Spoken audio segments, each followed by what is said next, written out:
Sir, sir, hindi lang po ng update. Nung nakaraan, sir, meron po kayo Luis Arman na mga tropa sa station, sir. Luis Arman, sinubak sa pwesto at sinailalim sa restricted custody ang isang buong drug enforcement team ng Barbosa Police Station 14, Manila Police District makaraang makatanggap ng reklamo ang pamunuan ng naturang presinto at si MPD Director Police Colonel Arnold Tomas Ibay patungkol sa sinasabing illegal na pagsasagawa ng anti-drug operation sa Tondo, Maynila.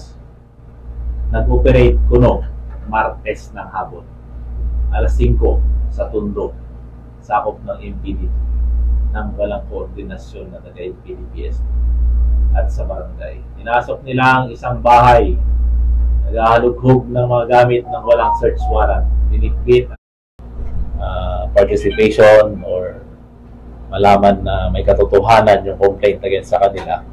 So, they will be properly charged in the manner na proper procedure ng PNP.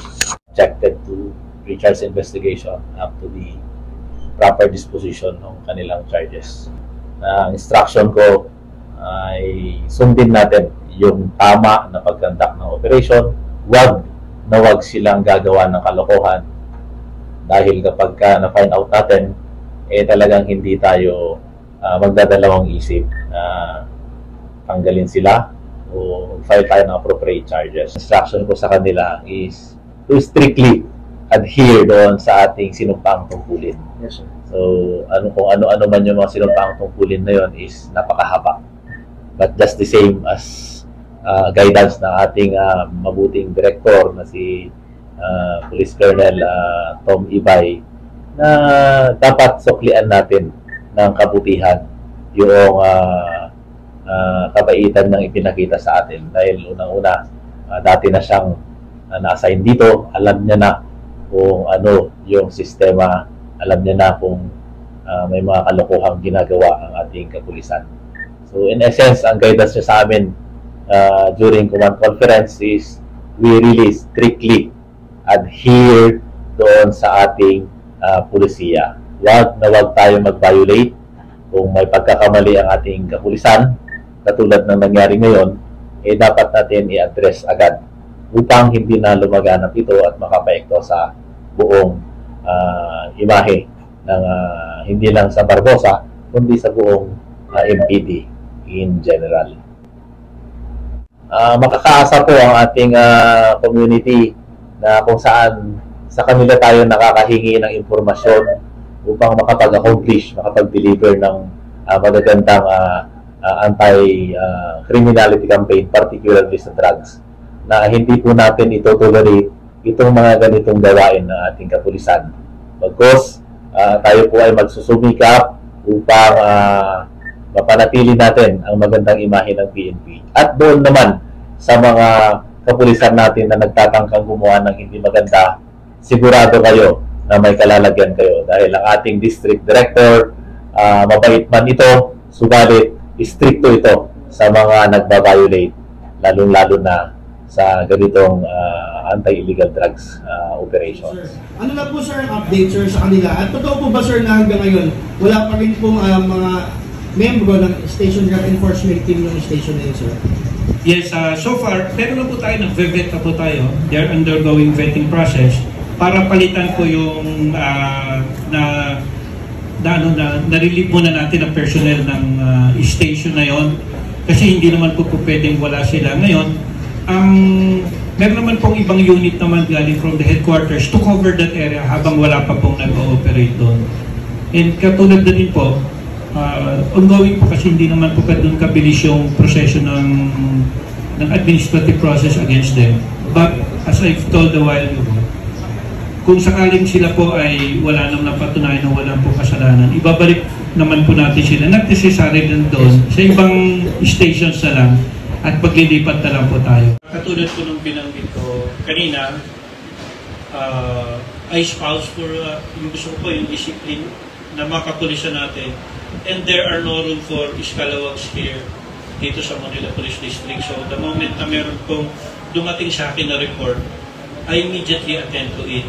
Now, para hindi po maging bias ang investigation, wala pong influence kung sino po yung mga nakaupo doon, ginagawa po, nire-relieve muna natin sila sa mga pwesto nila habang nagkakaroon po ng investigation. And if they are found liable, paasunto na po sila criminally and administratively. Kung sakali naman po wala po silang kasalanan, after the investigation, exhaustive investigation, binabalik naman namin sila.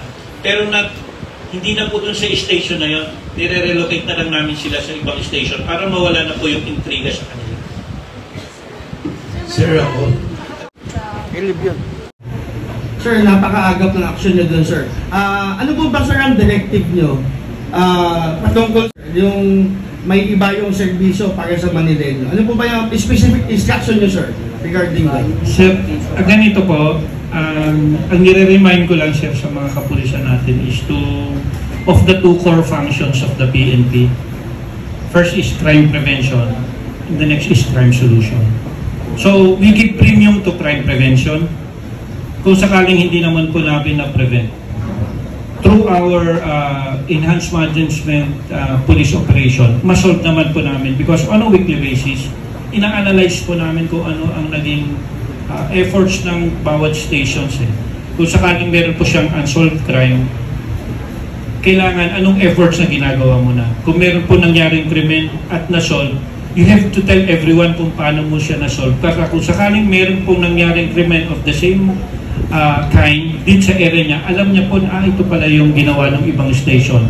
The best practices are being discussed during our weekly enhanced management police operations. At kung sakaling nakikita naman namin na lagi pong may nangyari sa ganitong lugar, china-challenge namin yung station commander, bakit nagkakaroon ganyan? You have to revisit your deployment, baguhin mo kasi paulit-ulit na nangyayari niya. That is one part. Yun po yung, doon po nakasentro yung sinasabi ko na crime prevention and crime solution. Thank you, sir. Thank you, sir.